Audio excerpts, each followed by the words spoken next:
What does a budget have in common with sit-ups? How do you record a credit card purchase in your budget? And why should you never, and I mean never, look at your checking account balance to see how much money you have to spend until payday? We'll answer these questions and more on this, the 106th episode of the DoughRoller Podcast. Welcome to the DoughRoller Podcast, where the best thing money can buy is financial freedom. We help you make more, spend less, and invest the rest. And now your host, Rob Berger. Whether you're just starting out, buried under a mountain of debt, or well on your way to financial freedom, this is the podcast to help you take your finances to the next level. Hey, everybody, this podcast is sponsored by Betterment, the most preferred automated investing service. Betterment has cutting-edge technology to optimize returns, minimize taxes, and save you time and money. Join over 34,000 customers who have already streamlined their portfolio management at betterment.com/roller. That's betterment.com/ROLLER. So a number of exciting things going on. First of all, I took and I passed, I'm happy to report, the Series 65 exam. I did that this morning. I was I was thinking, boy, it'd be awful if I had to tell everybody I took the Series 65 exam and failed. But I passed. Woohoo! If you don't know what the Series 65 exam is, it's the exam you need to take to become an investment advisor, to manage other people's investments or frankly, even to give really any kind of advice for compensation related to their investments. So, for example, and this is something I've thought about doing once I get set up. You have to do more than just take this exam. But as an example, let's say I wanted to, for a fee, help people come up with an asset allocation plan, along with specific mutual funds to execute that plan, right? I mean, maybe some folks wanted me to manage their investments, but others said, no, I want to do it myself, but maybe can you just help me set up an asset allocation plan that meets my needs, and here's my 401k, here are my investing options here, and here's my IRA and what I can invest in. Help me put a plan together and pick some investments, some mutual funds or ETFs that will help me meet my goals. Well, a financial planner can't do that unless they have the right credentials. You have to be an investment advisor representative is the term. You're effectively working with what's called an RIA, a registered investment advisor. And to do all of that, there are a couple of different routes, but I guess the primary one is to take and pass the Series 65 exam. So that's what I did. I did that this morning. It's 130, well, it's actually 140 multiple choice questions, although 10 don't count. You just don't know which 10. And, it wasn't that bad, actually. It covered investing, mutual funds, ETFs, retirement accounts, securities laws, both state and federal, broker-dealers, some economic concepts. The Fed had some questions about the Fed. Different things, there are questions about, hey, you just bought a bond at 104, and there's a 2-year call provision at 101, and or whatever the numbers were, and you have to compare the current yield to the yield to call to the yield to maturity, and you sit there and your eyes glaze over, and you get out your pen, and actually what they give you can't take anything in with you, so they give you this like plastic spiral book, and you have a felt tip pen, and you can take notes on that to do your math. They actually give you a 4-function calculator too, nothing fancy. But in any event, it wasn't too bad, and I passed that, so that was a relief. I'm glad I can report that. Still a lot more to do in that regard in terms of financial planning and investment advisory. An investment advisory firm. It's not just taking that exam, but that's the first step, so that's good. I can check that box off. The other thing is I've got a blogger conference I'm going to next week, FinCon. It's for financial bloggers, started by my good friend Phil Taylor at ptmoney.com, a great blog. He started it a few years ago. We've had one in Chicago, we've had one in Denver. Last year it was in St. Louis, and this year it's in New Orleans. I think there's going to be over 600 personal finance bloggers at this conference. And it's just a lot of fun. Betterment will be there, Personal Capital, Vanguard, Fidelity, Chase. I mean, this has really kind of become a pretty big deal. I'm speaking at it on a panel for, of all things, podcasting. There you go. So wish me luck on that. Hopefully I do okay. And so I'm speaking on a panel. That will be fun. I'm helping other bloggers. There's like a blogger camp where folks that have been blogging perhaps a little longer get paired up with those that are just starting out to help them as best they can. So I volunteered to do that. So that's coming up. That'll be a lot of fun. I'm also in the I'm reviewing software that I might use as a financial planner. There's packages that financial planners use. Probably the two most prominent are eMoney and Money Pro Guide. So I'm demoing those packages now to see which one I like. They're pretty neat. I mean, they're very comprehensive, and they allow a financial planner to give their clients access to the tools, obviously just the client's specific information, so that you could log in and see how this tool is working and see all of your data, most of which you would enter yourself, some of it automated. And so pretty neat tools. I've only just sort of scratched the surface with them, but I'm going to talk about those in future podcasts as I sort of evaluate them and try to determine what I might use as I move in this direction. So that was pretty neat, and I'm enjoying that. I'm going to put my own finances into these tools and see what it spits out. I'll let you know. So kind of a lot going on. Certainly the Series 65 exam took most of my time over the last week in terms of studying for it. I probably took 3 or 4 practice exams. And so I've been busy with that, but that's out of the way. Today we're going to focus on budgeting. And then I have a great, I think, helpful tip of the day at the end that was in response to a comment that a reader left on the blog related to a complaint she has about a bank. We'll talk about that. She is apparently entitled to a bonus of $50 as part of a promotion, and she hasn't received it yet. What should she do? That's going to be our tip of the day. I'll talk about that at the end of the podcast. But the main topic, 8 tips for black belt budgeting. I kind of learned these tips the hard way. This was just born out of experience and frustration of budgeting.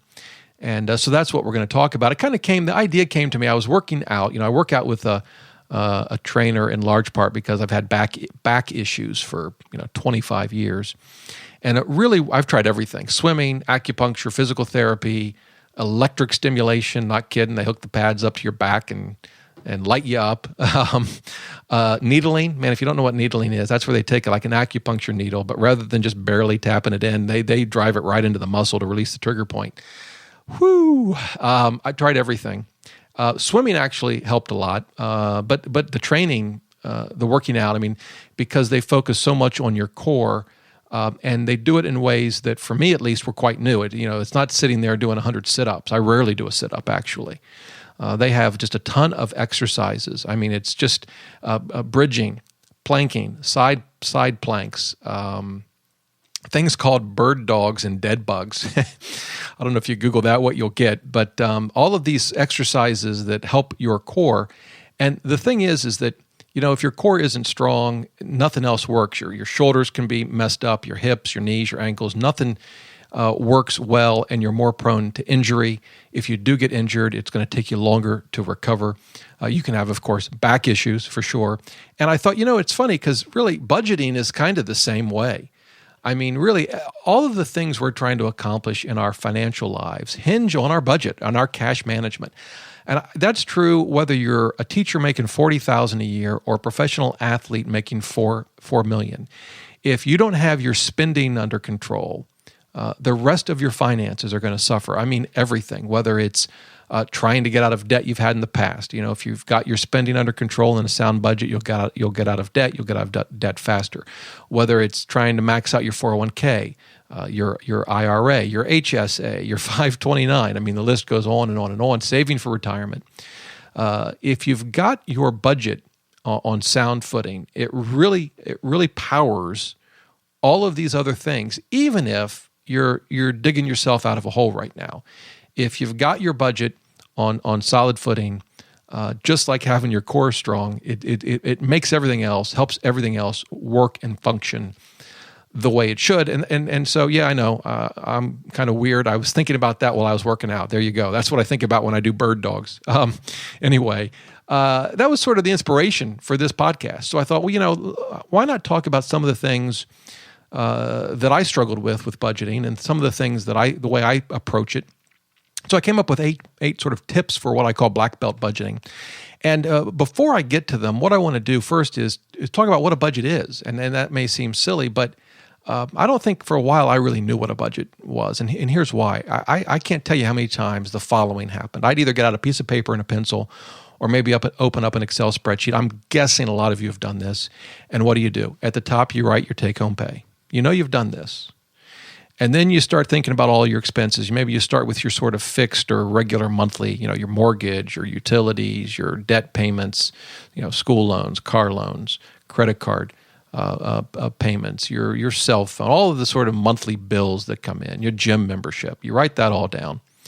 And then you start thinking and trying to categorize your everyday spending: groceries, clothing, gas for the car. Oh, that's right, there's insurance. Oh, wait, there's fees for the car. Where am I going to put that in? Maybe some entertainment from time to time, some fun money, and lunch, eating out, and you work through and you kind of think, well, what do I spend on that? And you put a number down. This looks about right.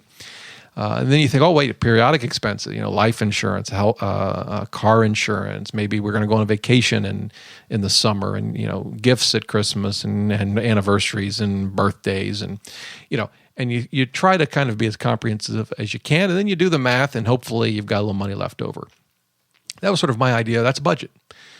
The problem is, and there's nothing wrong with doing that. I'm not sure how realistic it is. I guess it depends on how accurate you are and whatnot. I tend to always forget things, like I put this budget in and then I'm trying to follow it and I go get, 4 books of stamps. Like, do I need a stamp budget? That seems kind of silly. Where do I put that? But the thing I was missing is that's really only half the equation. And really my example of the stamps is as silly as it is, maybe a perfect example. A budget is sort of a living, breathing thing. It needs to impact, and we need to engage with it throughout the month. It's if it's not helping us plan and direct our spending, what good is it? And a simple sort of test is this: can you look at your budget and answer the following question? How much money do you have to spend until your next paycheck? If you can't do that, your budget ain't working.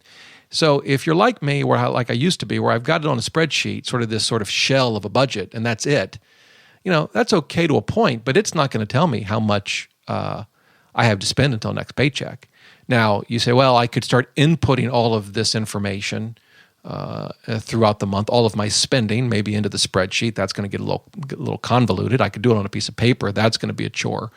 But that just gets down to the tools that we want to use. But it's that kind of work that really needs to be done to make the budget work. And so there's sort of 2 halves of this. It's your plan, right? What you think you're going to spend in each category. That's fine. But then you got to deal with reality. You got to deal with the nitty-gritty of the day-to-day and how you're spending your money. And that's really the focus of the 8 tips I want to walk through today for the most part. Now, I'm going to do it in the context of why NAB you need a budget, because it's what I use. And if you've listened to the show for any length of time, you know that I'm a big fan of YNAB. I interviewed the founder of YNAB, Jesse Meacham, on the show. And he's in podcast 12, by the way, if you want to check out that interview, DoughRoller.net/podcast12. But I'm a big fan of YNAB. Actually, Jesse will be at FinCon. I mean, he's there every year. He's the one that he wins the chin-up competition, which just drives me crazy. He's like, I think he did what's on the interview. I think it was 20, 30 or 40 pull-ups. I mean, there's, I couldn't even begin to do that many. Anyway, so I use YNAB, and that's what I'm going to kind of focus on for today's podcast. Although, again, these, I think, concepts would apply no matter what tool you used. It's just what I'm used to using. So that's what we're going to do. Let's kind of walk through them. So number one tip, and I've already alluded to this: your budget, not your bank account, tells you how much you have to spend. And if your budget can't do that, you need to make changes to your budget. Now, you might be saying, well, why is that, Rob? Why can't I look at my checking account? And here's the reason. So let's imagine someone who only uses a checking account to spend money. They don't have credit cards, prepaid cards, other accounts, just a checking account.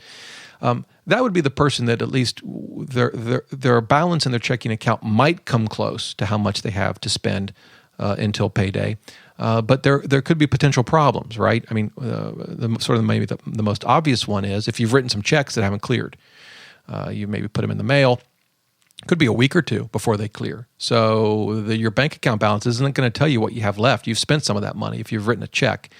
Now, of course, you can track that, and it's called a budget, right? I mean, in some way, you could track that. I mean, you could just use a check register, for example, and just look at your check register and enter every check you write. That's maybe the old school. I'm not sure how many people do that anymore. At least I'm not sure how many people, say, under the age of 40 do that anymore. But, I see them at the grocery store, and they're usually folks my age or older.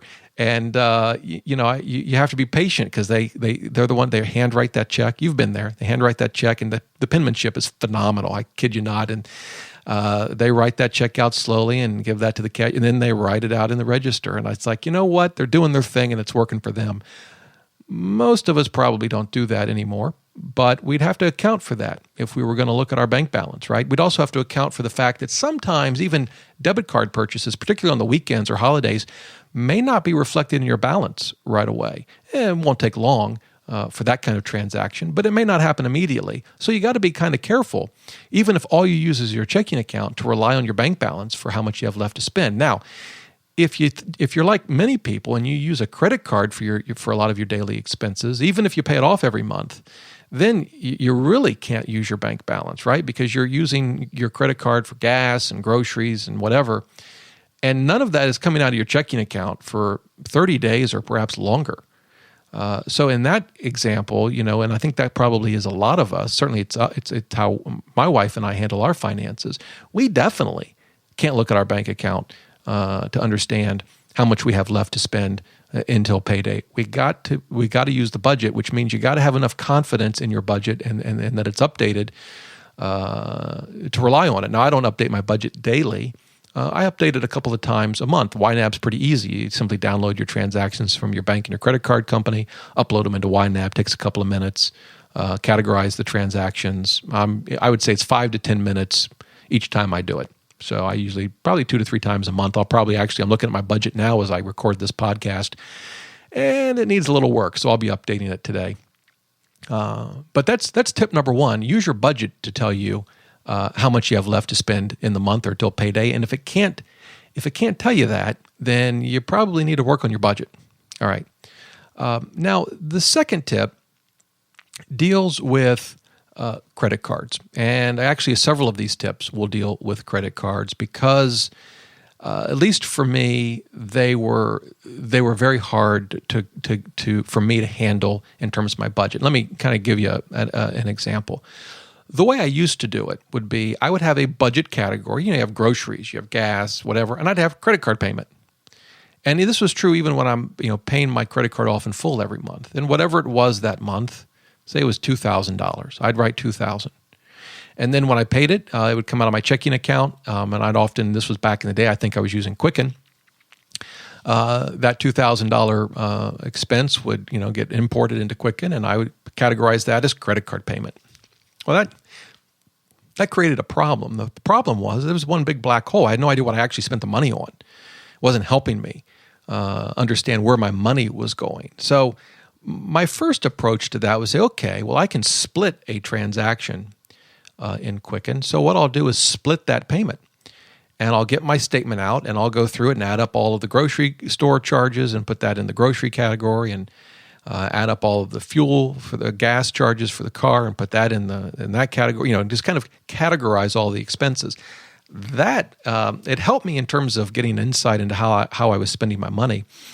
But boy, was it a pain. And the split transaction feature just wasn't easy to use. I did that for a while, and frankly, I just kind of got fed up with it and quit. And it wasn't really until I started using YNAB that I fully understood how you should deal with your day-to-day credit card expenses and your budget. And so here's how I do it now. When I use a credit card, and this is tip number 2, budget credit card spending just like you budget spending out of your checking account. So, for example, if you use your checking account, maybe your debit card to go to the grocery store, it would come out of your checking account, whatever, $100, and you'd categorize it as groceries. Well, if you use a credit card instead, you do the exact same thing. Of course, it hasn't come out of your checking account yet. It's come out. It's come out of your credit card account, sort of, right? So it's using your credit card account But you're doing the same thing. You spend $100, and that charge to your credit card gets categorized as groceries. Same thing, just as if you'd used your checking account. Now, the nice thing with YNAB, and this can work with Quicken as well, or Mint, but the nice thing with YNAB is my budget will reflect not only the money that I spend out of my checking account, but also the money I spend out of a credit card or charge to a credit card. So when I charge something to a credit card and I load that transaction into YNAB and categorize it as groceries, it deducts that $100 from my remaining budget for the month. And it reflects that immediately. And so that's exactly how I deal with credit card expenses. I deal with them just like I deal with any expenses I use for my checking account. I budget it, that expenditure. I reflect it in my budget as an outflow or an expense immediately, long before I've ever actually paid the credit card bill, and give it whatever category is appropriate. Now, you may be saying, well, wait a minute. What happens though? Let's fast forward. That's fine. Let's say you spend $2,000 or whatever the number is on your credit card, and you budget each expense. You give it a category. It's reflected in your budget. Groceries, fuel, whatever. That's fine.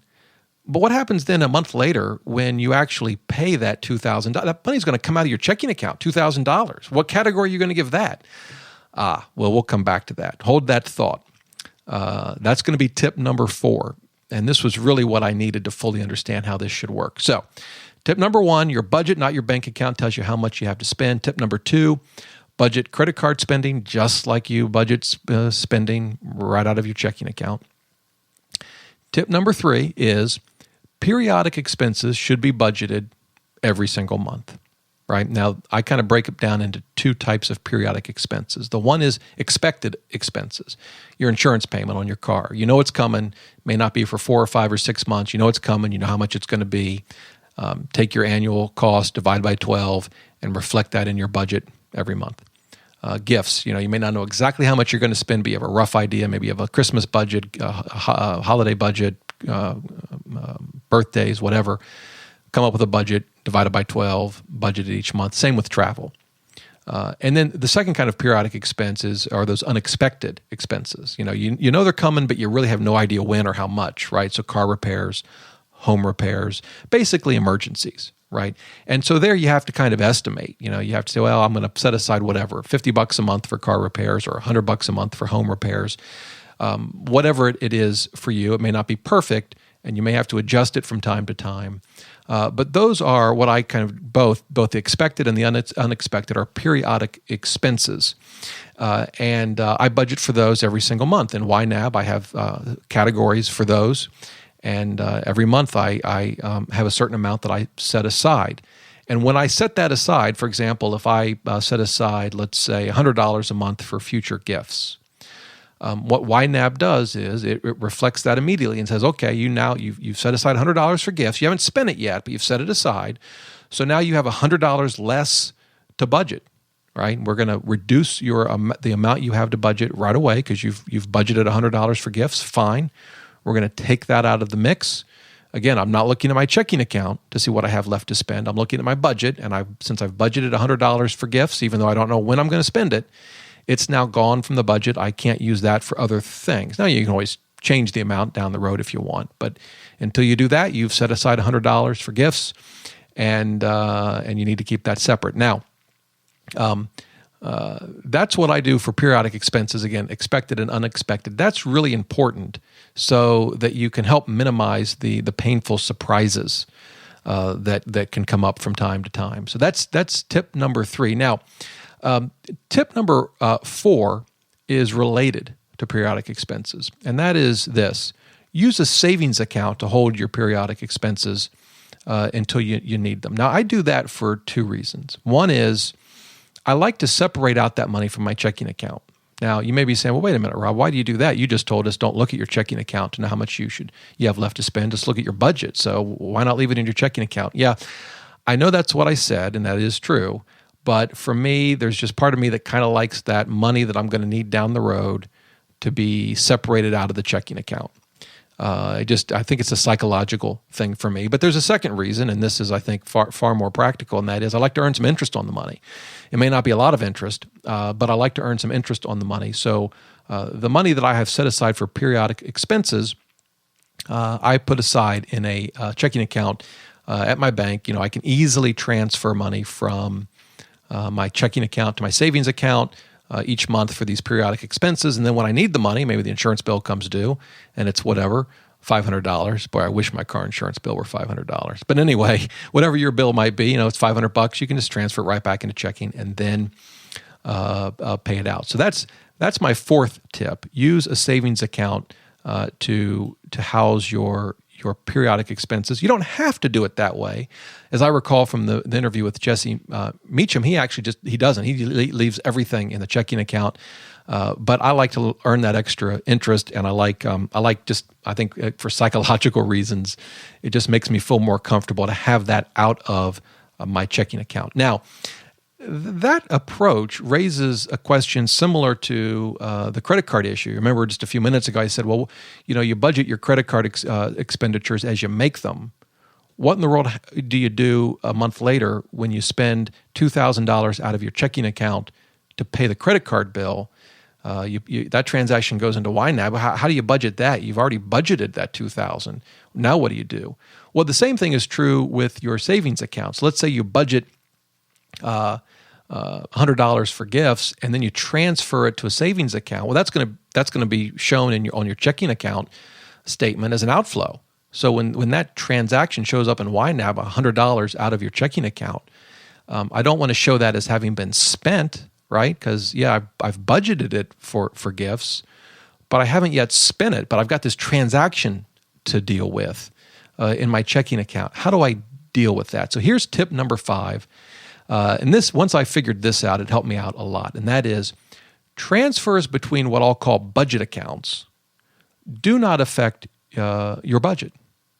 Let me try that again. Transfers between budget accounts do not affect your budget. So in other words, if I'm going to transfer $100 from checking to savings to just hold it there for a while, I'm not going to categorize that as having been spent on, in this case, gifts, because I haven't spent it yet. And the same is true with paying a credit card. If I'm going to pay $2,000 out of my checking account to my credit card, I've already budgeted that $2,000 as I spend it on my credit card. I'm not going to budget it again. Of course, you say, well, that's fine, but what do you do with those transactions? I mean, they're in your budget. Do you just not give them a category?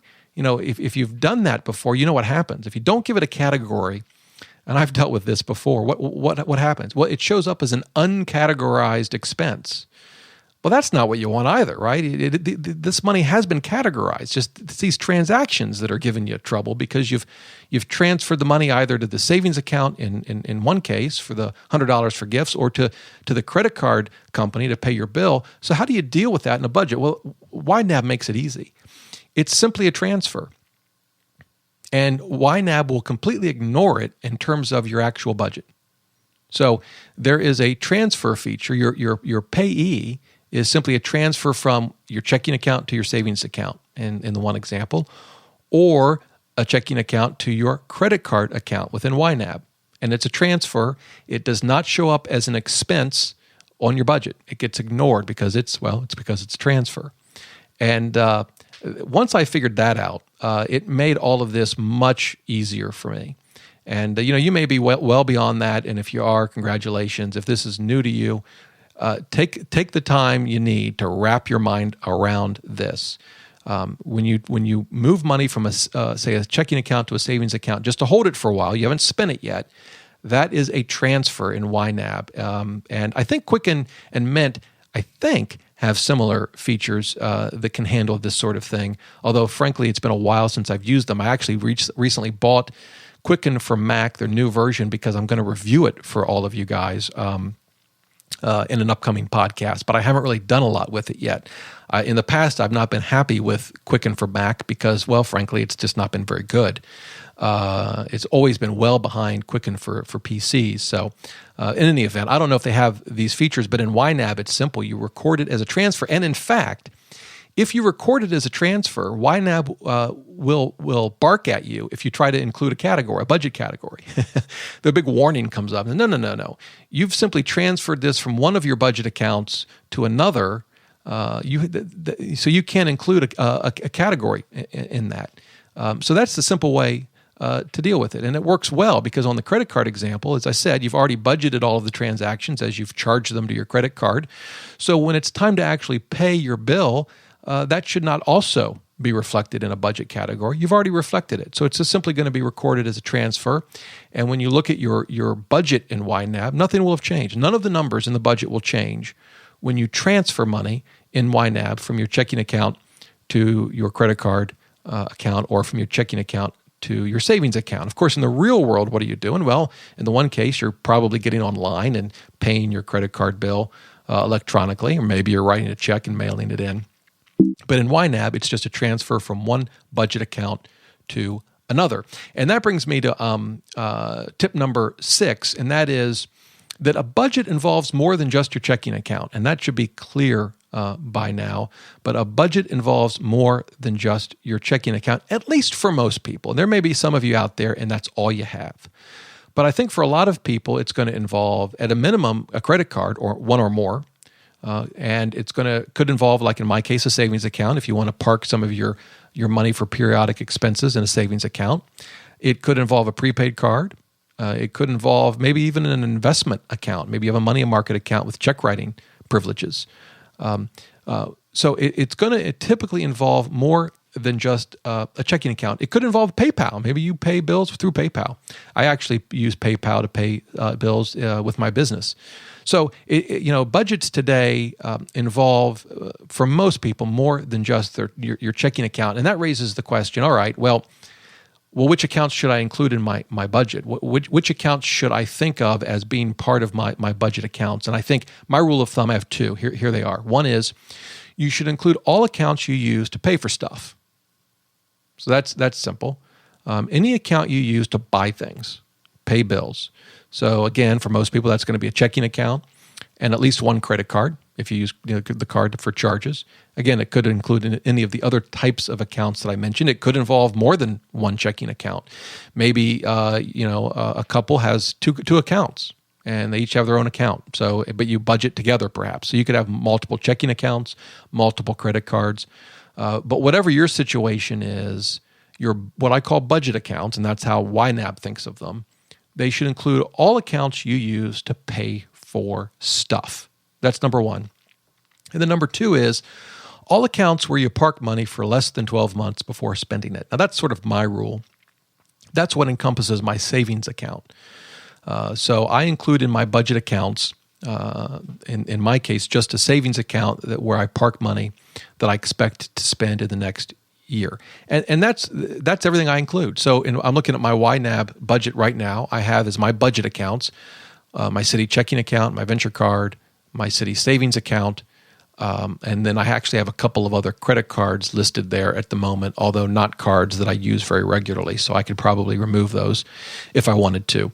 But that's what I use as my budget accounts. And the significance is the transfers between these accounts will not actually affect your budget, right? And I gave, again, the example of using your credit card. Your credit card transactions will actually hit your budget as you're using your card, and you upload all of those transactions into YNAB or whatever tool you use. That's when it will hit your budget. That's when the outflows will appear in your budget that shows you, hey, you've spent money, even though nothing has come out of your checking account. When it comes time to pay the credit card bill, since that credit card is one of your budget accounts, you will simply, in effect, transfer the payment from the checking account to the credit card account. It'll be a transfer. It won't show up as an expense in one of your categories. Again, YNAB makes this very, very easy.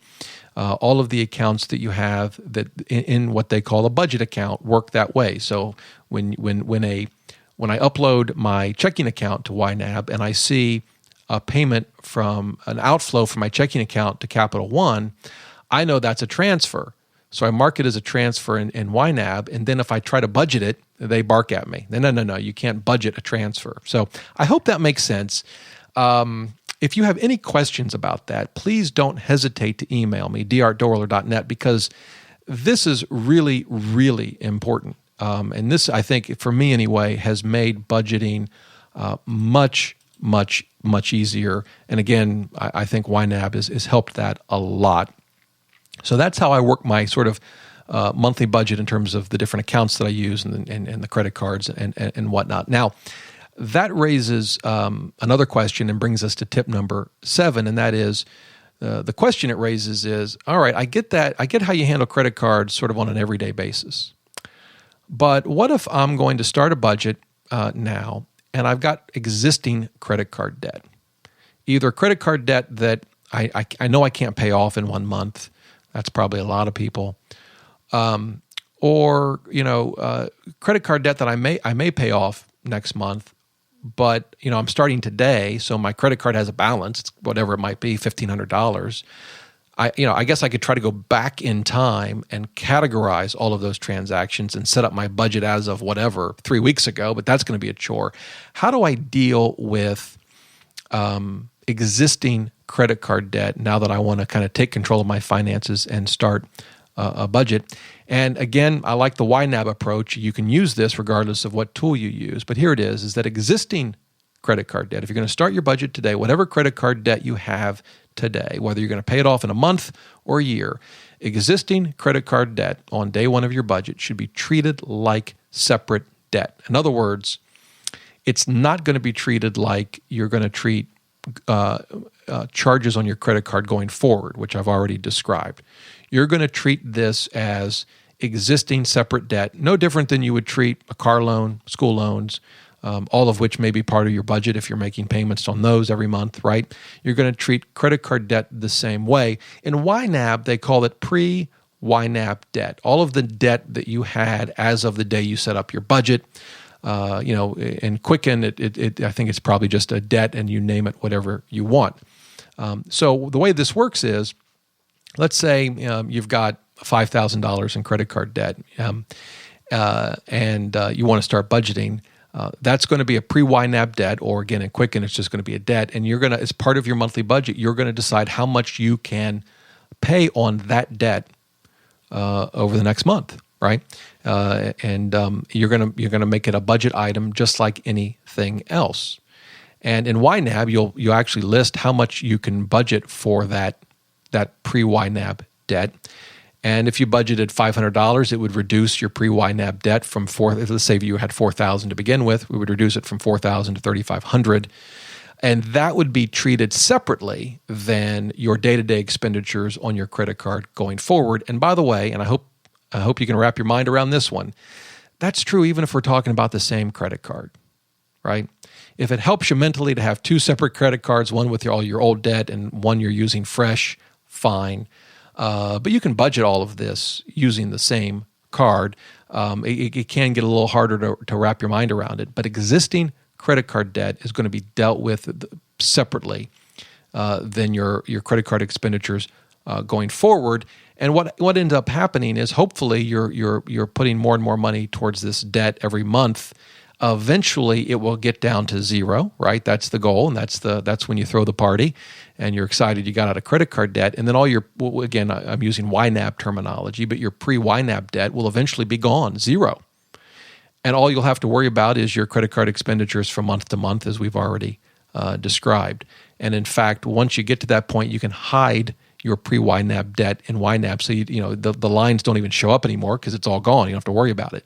But that's how you should handle existing debt. You treat it like any other debt you have. So with credit card debt, there's a lot kind of going on here, and so you've got to have an approach to deal with your existing debt, which I've just described, as well as how you're going to deal with your credit card on a going forward basis with daily expenditures. Again, this can take some time to wrap your mind around. So if you have any questions, let me know. And even if you don't use YNAB, the YNAB site has some excellent resources on this very topic, and I'll link to some of them in the show notes. So, you might want to check those out too. Can be very, very helpful. Okay, tip number 8, and this is the last one. be realistic. This is something that I've had to deal with, and it hits me in a couple of different ways. The first way it does is sometimes I'll get gung-ho, particularly when I was trying to get out of debt, and I just imagined some budget where I cut everything to the bone and we were out of debt in 8 months. But it just wasn't realistic, and we just got frustrated and fed up very quickly. That can be a problem. The other problem can be the other way, where you underestimate what you're going to spend in certain categories. So you think, apart from trying to get out of debt, but maybe you put aside $100 a month for vacation, but then you start to think, well, wait a minute, what kind of vacation can I take for $1,200? Well, you could, but then you end up spending $2,500, and it's like, well, you just blew your budget. So it's important to be realistic. This is one way in which over time you'll have a nice history. I mean, I can look in YNAB and see how much I've spent on any of the categories over a long period of time, and as I use YNAB more and more, I'll have more and more history to use, and it will make budgeting easier and easier. So this does get easier over time, and it gets easier to be realistic, both because of the data that you have in your budget, but also just because of the experience of budgeting. But that's a really important, I think, tip for making budgets work, is to be realistic. And so that's my eighth tip for black belt budgeting. I hope you found this helpful. Again, the credit card stuff can take some time to wrap your mind around. It can also take some time to wrap your mind around the idea of transfers between one of your budget accounts and another, versus actually recording that as an expenditure that hits a budget category. Once you understand the transfer concept, I think a lot of other pieces of this fall into place. So there you go. Those are my tips of the day. Before we close out the podcast, though, I do have a tip of the day. And this actually the idea came from a reader who left a comment on my blog on DoughRoller.net. It was from a woman named Candace. I think I've pronounced that right. And here's what she said. She said, I opened up a bank account in May of 2014 and was supposed to receive a $50 bonus. Apparently it was part of a promo. I've contacted them several times and still have not been awarded the $50 bonus. My account is still open. Any suggestions on what else I can do? I have the original mailing that I received with the offer. Thanks for your assistance. For any assistance you may give me. Well, that's a great question, Candace. And what I responded to in the comments and what I'll share today is this. The first thing I would do is try again. I know it gets frustrating. I had to do this recently with a brokerage account where I was entitled to a $100 bonus, and it didn't get to my account, and had to reach out to him a couple of times, but it finally worked itself out. It can be very frustrating. I would try one more time just because, if you can resolve it that way, it's always the easiest way to do it. So I'd give it one more try. But here's the tip. If that doesn't work, there is a place where you can go to file a complaint against, think of it, but basically any sort of consumer finance company, whether it's a bank, mortgage company, a credit card company. I've talked about this before, and that's the Consumer Financial Protection Bureau. You'll find it at consumerfinance.gov. It's CFPB for short. This was created as part of the Dodd-Frank Act. Frankly, an entity that has been the subject of, I think, a lot of debate as to whether it really is good for the industry and good for consumers. But one of the things you can do is submit a complaint. In fact, when you go to the homepage, consumerfinance.gov, at least at the moment, as of the date of this recording, you'll see the navigation sort of bar at the top. And on the far right, it's got green text. It says, submit a complaint.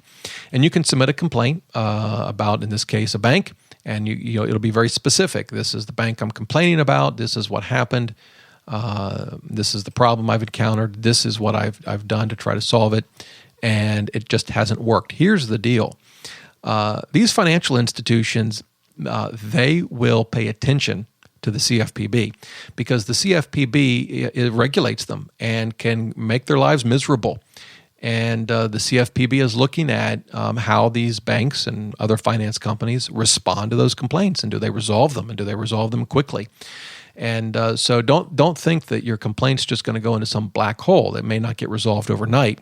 But I guarantee you that these financial Well, I guess I can't say I guarantee you because that may go a little too far. But I'm reasonably confident that this could help you deal with the kind of issue that Candace mentioned in her comment to the blog post that I had written about banking. So that's the tip of the day. If you have a complaint about a finance company, it could be a payday lender even.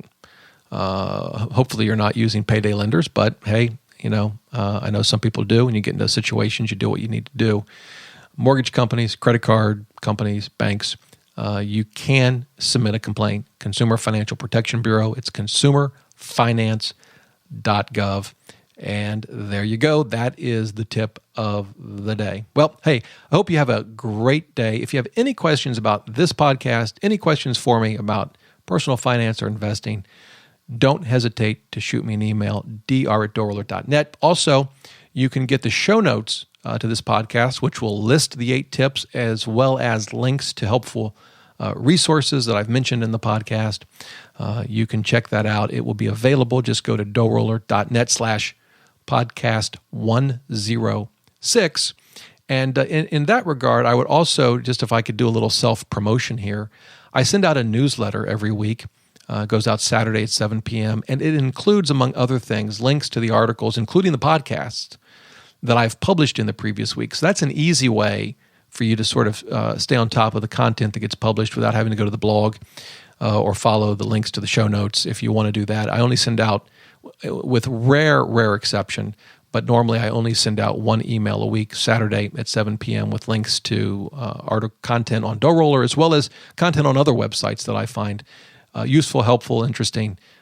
Basically, I kind of think what do I find really fascinating and/or what can help you make the most of your money, and that's what goes into the newsletter. By the way, I'm over 18,000 subscribers to that newsletter, so you'll be in good company if you haven't signed up yet, and you can do that in about 12 and a half seconds if you simply go to DoughRoller.net/newsletter. So there you go. Hey, hope you have a great day. Remember, until next time, the best thing money can buy is financial freedom.